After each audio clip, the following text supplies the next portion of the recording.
علامہ اسماعیل حقی کہتے ہیں کہ حضور علیہ السلام تشریف فرما تھے اور حضور کے بالکل ساتھ پہلو میں وہی بیٹھے تھے جو آج بھی پہلو میں ہیں، جناب صدیق اکبر رضی اللہ تعالی۔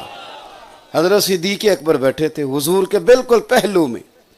اب حضرت صدیق اکبر کا درجہ کیا ہے وہ سب کو پتا تھا، تو حضرت ابو بکر کو بھی پتا تھا۔ بس بات کو سمجھ لینا، اگر یہ بات سمجھ میں آ گئی تو پھر سمجھ آ گیا بڑا کچھ۔ حضرت ابو بکر صدیق بیٹھے ہیں حضور کے ساتھ، تو مولا علی شیر خدا آ گئے۔ حضرت مولا کائنات کو آتے دیکھا تو جناب صدیق اکبر جلدی سے پیچھے ہٹے، اپنے اور حضور سید عالم صلی اللہ علیہ وسلم کے بیچ مولا علی کو بٹھایا۔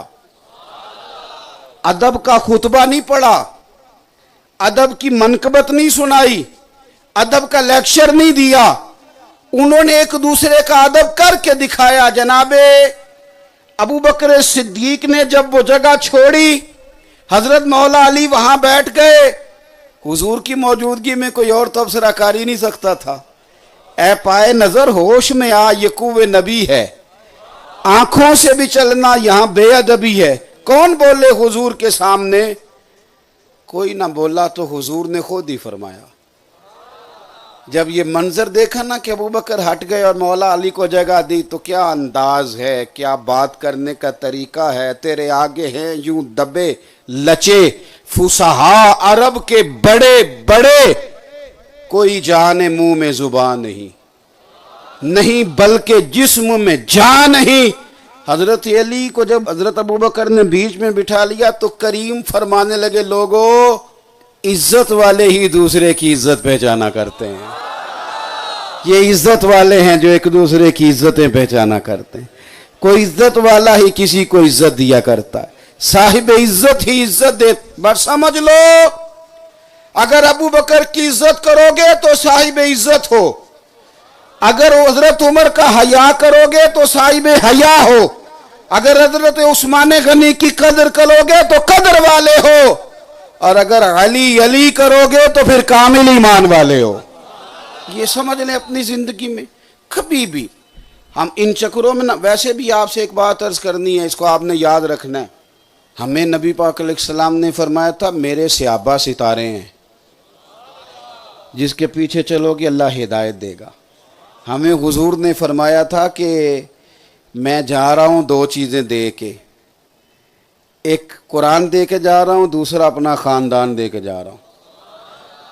تم اگر دونوں کو پکڑ کے رکھو گے تو گمراہی نہیں آئے گی۔ ہم نے قرآن کی تلاوت کرنی تھی، اہل بیت کا اسوہ اپنانا تھا۔ یاد رکھے، صحابہ ہدایت کے ستارے، اہل بیت کا طریقہ اپنانے کا حضور نے۔ ہم نے تو صحابہ اور اہل بیت سے سیکھنا تھا۔ جس نے جس سے سیکھنا ہو نا وہ سیکھا کرتا ہے، اس کی ڈگریاں نہیں چیک کرتا۔ ایسا کبھی ہوا ہے کہ ٹیچر آئے اردو کا کلاس کے اندر سبق پڑھانے اور وہاں کے فرسٹ ایئر کے اسٹوڈنٹ سے کہے کہ کتابیں نکالو، تو ایک بچہ اٹھ کے کہے استاد جی پہلے ڈگری دکھائیں؟ ادب ہے کہ بے ادبی؟ وہ کہ پہلے بتائیں آپ نے ایم اے کے بعد ایم ایڈ کیا کہ نہیں کیا، آپ نے ایم اے کے بعد بی ایڈ کیا کہ نہیں کیا، پہلے ڈگری دکھائیں۔ او بھائی، وہ کہتے ہیں جو نالائق شاگرد ہوتے ہیں وہ ڈگریاں پوچھتے ہیں، جو لائق ہوتے ہیں فٹافٹ کتاب نکالتے ہیں، وہ ڈگریاں نہیں پوچھتے۔ یہ بے ادبی ہے۔ ہمارا کیا کام ہے ہم ان کے مشاجرات میں جائیں، ادھر ادھر گھومیں؟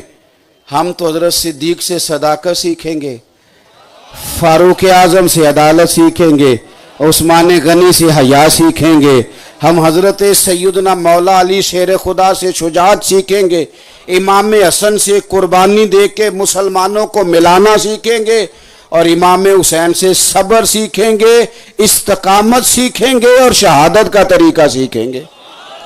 ہم تو سیکھیں گے جو ہماری ذمہ داری ہے۔